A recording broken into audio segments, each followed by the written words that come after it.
J-Bomb, I say STL 2014, you say? Cautious optimism.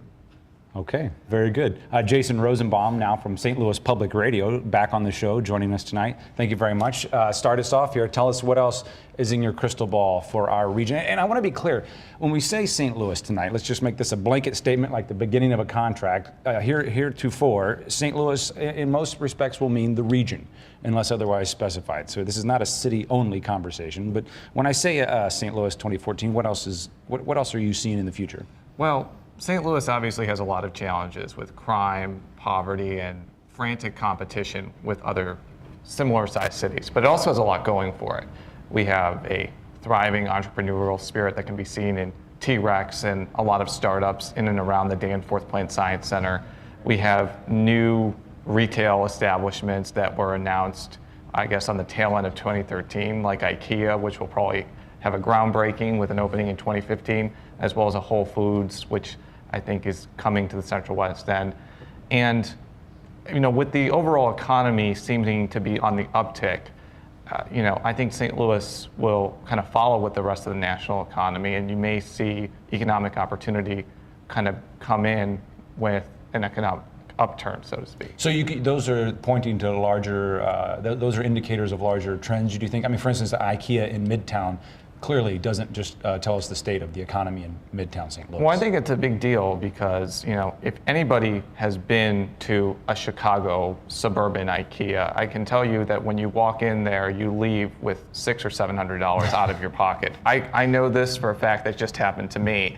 And I think because there are several states surrounding St. Louis that don't have an IKEA, it is going to become a regional destination. And honestly, I don't think St. Louis knows what they're getting into. They're going to get some very inexpensive furniture. And some confusing instructions. The instructions are pretty self-explanatory if you have an Allen wrench. We'll agree to disagree there.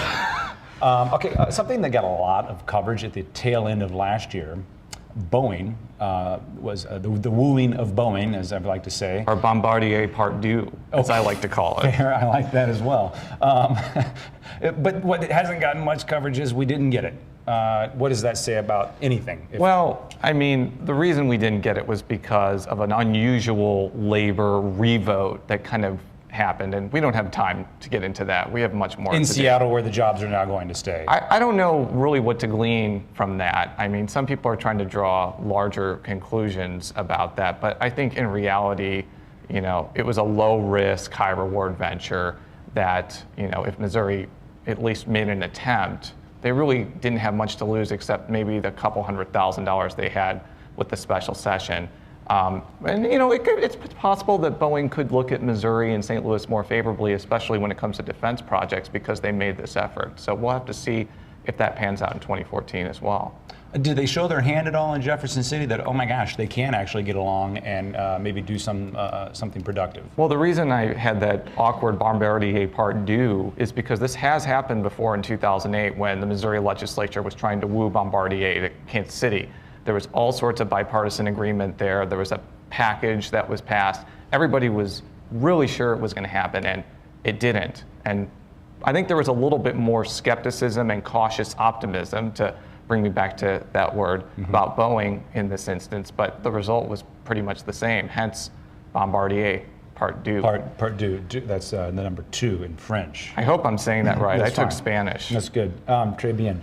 Okay, a couple other things we'll probably hear tonight. City, county, the conversation that's still out there, whether the city should re-enter the county, what's in it for both sides. Also, a lot of things, the legislative session just opened yesterday, yes. And I know that's something that you cover. Okay, before we move on though, I want to explain a little bit more about your role, because the last time you were here, you were with the Beacon. Now you're with St. Louis Public Radio. And the Beacon. Give us the 10-second version of that. Well, the St. Louis Beacon and St. Louis Public Radio are now one entity, and it's gone great so far. I finally have an office after 3 years of working from home. Thank you, St. Louis Public Radio, for that. I hope your membership is up to date. It is. Okay, well, we appreciate Jason. Jason's going to be here with us throughout the night, and we also want you here with us throughout the night, using, as always, the hashtag StayTunedSTL. We've got our social media experts over in our green room with our guests that will be coming out throughout the night. But before we continue to look forward, let's take a look back tonight at some of the issues we talked about in 2013, because we have a feeling we're going to be talking about them again tonight. In St. Louis, 2013 produced successful startups, a Supreme Court ruling on schools, and a history-making mayor, with the Honorable Francis Slay winning a first-ever fourth term. And on Stay Tuned, we talked about all of it. And we debated the future and challenged the present around the issue of how we get around in the region. When you get out of your car, you start to interact with people. The question is, how do you pay for it? MoDOT has largely been a road and bridge organization, and we are learning. There will not be success around transit in the region if we don't shift our paradigm. Also in 2013, St. Louis gained fame as one of the nation's top tech cities, and the local movers and shakers of invention and investment told us why. So it's a renaissance. There is more activity in St. Louis than I've ever seen. A dollar goes 3 times further in building a company than it does in Silicon Valley. So we see today way more talent stay in St. Louis and becoming part of the ecosystem. Making headlines, students from unaccredited districts now have the right to transfer to neighboring districts, with their home districts forced to foot the bill. Going beyond the headlines, the guest of Stay Tuned. Leaving children in failing districts should not ever be an option. Who am I gonna hang out with like on the first day? And like I'm a freshman in a new high school in like whole new district. In education, we have one of the most backward policies where we take resources from schools as punishment. Why did we let these districts fail? Why did we as a society, why did we as a region let these districts fail? The decision to stay or go may become more complicated.